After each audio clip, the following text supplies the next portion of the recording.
Hi dear parents, welcome back to another math hour.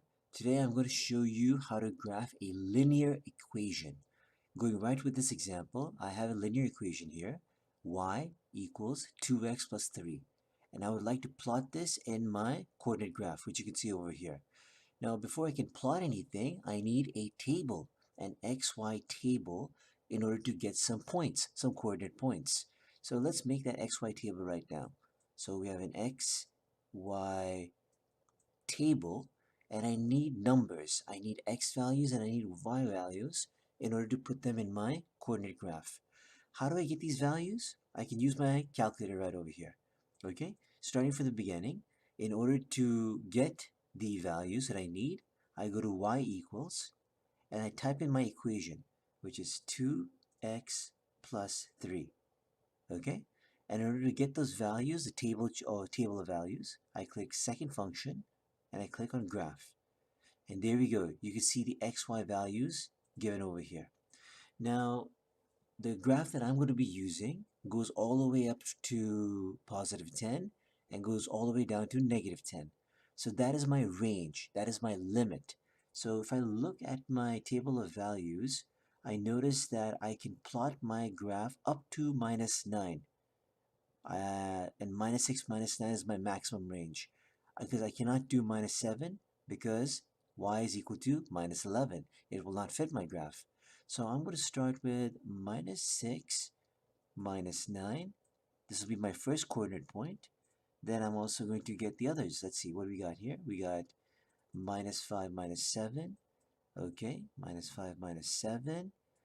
Continuing on, let's see, I've got minus 4, minus 5. Minus 4, minus 5. Continue on. We got minus 3, minus 3, minus 3, minus 3. And we'll keep going. Next one is minus 2. And minus 2 is minus 1. And minus 1 is positive 1. And then we have, let's see, we have 0, 3. Then we have 1, 5. Then we have 2, 7. And then we have 3, 9. And as you can see, I cannot go beyond 3, 9 because the next one, 4, 11, is just too big. It will not fit my graph. So here we go. These are my table of values, which I will now plot in my graph. So let me move it over here this way, and let me get my graph. As you can see, my graph is ready to go. I'm going to copy and paste it on the other side. Okay. Let's see if it fits. Hopefully it does. Shrink it a little bit. How's that? Looks good? Alrighty.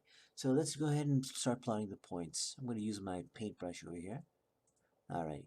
So we got minus 6, minus 9. So let's go to minus 6 and minus 9. Right over there. Point 1 done.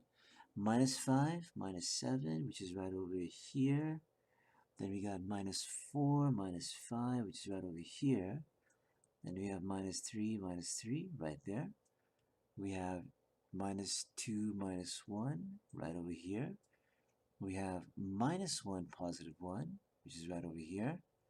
We have 0, positive 3, and we have 1, positive 5, 2, positive 7.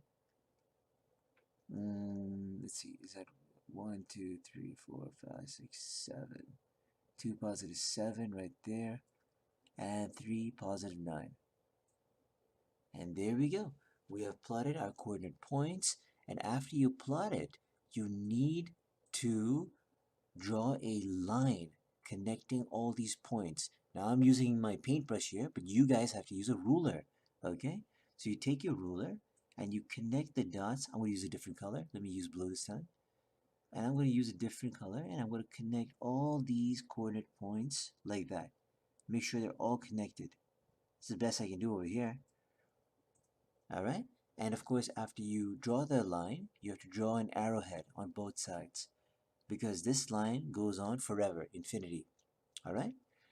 And it's important that you also make sure you label your axis. This is already done for you. X is here.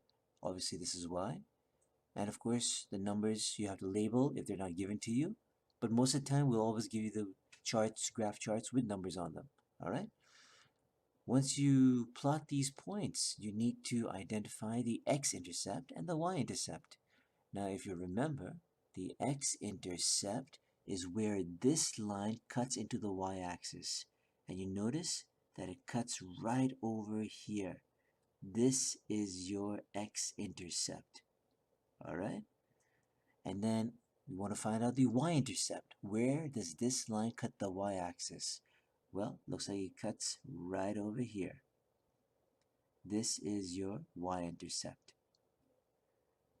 And I will write this down for you just to make sure. So here, this is your y-intercept. In other words, x is 0. And of course, we have to write the coordinate points for this. That is going to be 0, 4. And that's your y-intercept. Now this x-intercept, you notice that it's not clear. It is between -1 and -2. So we'll have to do some math in order to figure out the x-intercept. Let's take a look. Okay? So if you remember the rule for the x-intercept, y has to be 0. So I'm going to plug in 0 here for the y. And of course, it's going to be 2x plus 3. Okay? Now let's do our math. Let's solve for x. Plus 3 is in the way. Let's get it out by doing -3 on both sides. Okay? Plus 3 minus 3 gets cancelled. That leaves 2x. And that equals 0 minus 3, which is -3. Now, I need x to be independent on its own, so I got to get rid of this 2. Since we're multiplying, the opposite of multiplying is dividing. And to get rid of the 2, I divide it by 2. And you got to do this on both sides. 2 divided by 2 cancels. That leaves just x is equal to -3/2. And there we go. We've got the x-intercept coordinate.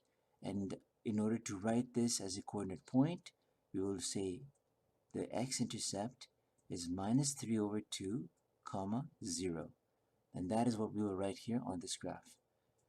-3/2, 0. And this is your x-intercept. X and y, done.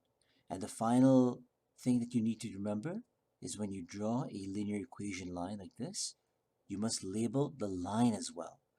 This is the equation, so let me write this down right here on the side. Y equals 2x plus 3.